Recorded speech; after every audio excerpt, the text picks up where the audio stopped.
Assalamualaikum warahmatullahi wabarakatuh. Bismillahirrahmanirrahim. Ketemu lagi dengan saya Latihan Bagel Channel. Kali ini saya akan berbagi sharing sedikit ilmu, mudah-mudahan bermanfaat, terutama bagi pemula seperti saya. Ini saya yaitu menggunakan diagram Airblade 2020.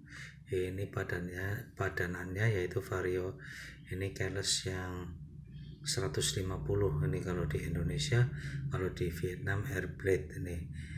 Kemudian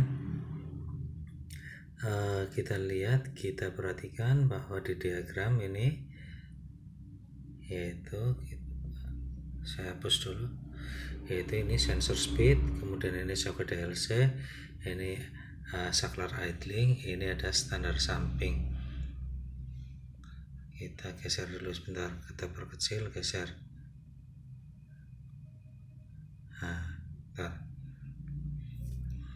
Kita hapus dulu.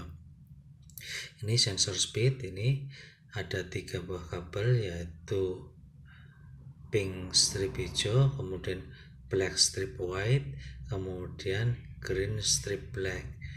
Ini yaitu pink strip hijau, kemudian hitam strip putih, hijau strip, black strip putih, kemudian hijau strip hitam. Saya hapus dulu. Kemudian di soket DLC ini ada kabel black strip white, ini positif, kemudian orange strip putih, ini yaitu KI line, ini jenis ini outputnya data. Kemudian ini brown, ini SCS short check service, ini untuk jumper. Kemudian hijau strip hitam, ini adalah negatif. Kemudian ini kita perhatikan lagi, yaitu di standar samping ini yaitu black strip hitam strip hijau akan digabung dengan dengan hijau strip hitam oleh kontak breaker ini di saklar idling. Kemudian ini hijau strip putih, ini akan dihubungkan oleh standar samping dengan hijau. Kemudian ini hijau dihubungkan dengan hijau strip hitam.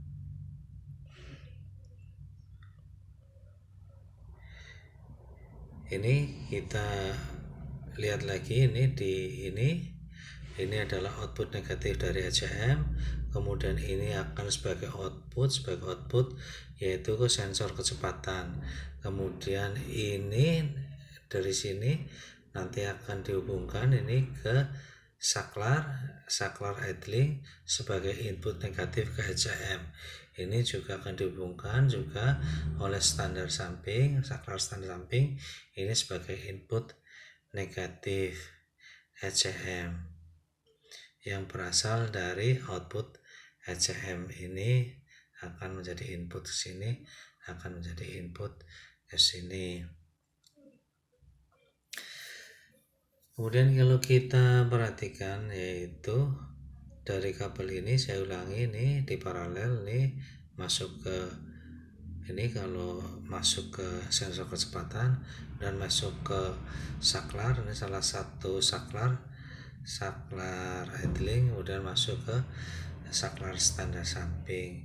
Ini kalau kita cek dengan multitester pada posisi diode ini, maka akan terhubung, akan berbunyi tit. Nah, ini dari sini juga terhubung, ini ke sini terhubung, ini terhubung, ini akan terhubung karena dihubungkan secara paralel dengan output negatif dari HCM.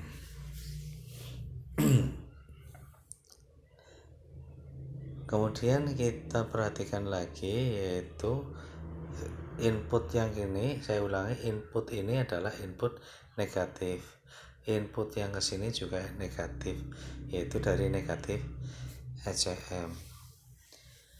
Apabila ini saklar standarnya rusak, maka motor tidak akan bisa dihidupkan. Kemudian apabila di sini putus atau kabelnya kropos atau di sini putus, ini juga motor tidak akan bisa dihidupkan. Apabila saklar idling ini rusak, maka sistem idling tidak akan bekerja. Atau mungkin di sini putus atau di sini putus kropos atau digigit tikus, ini juga sistem idlingnya tidak akan bekerja. Idling ini akan bekerja yaitu ketika saklarnya bagus, kemudian telah berjalan dengan kecepatan lebih dari 10 km per jam, kemudian suhunya lebih dari 60 derajat, maka idling akan bekerja. Kemudian ketika ada kasus, yaitu ketika setelan klep pada mesin ini terlalu rapat, sistem idling juga tidak bekerja.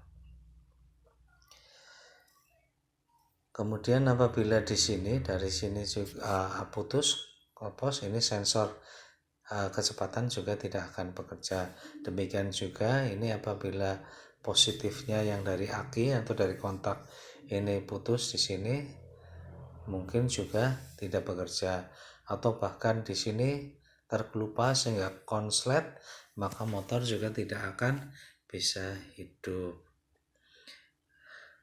Saya akhiri sampai di sini. Mudah-mudahan bermanfaat. Apabila Anda suka, silahkan tekan tombol subscribe, like, comment, share, dan tekan tombol loncengnya. Teori salah, praktek pasti salah. Teori benar, praktek belum tentu benar. Apabila dalam penyampaian saya ada kekurangan atau kesalahan, atau kesalahan saya dalam pemahaman, saya mohon dikoreksi atau ditunggu koreksinya. Karena saya juga masih dalam tahap belajar. Akhirnya, salam dari kelompok Banjarnegara, Jawa Tengah. Wassalamualaikum warahmatullahi wabarakatuh.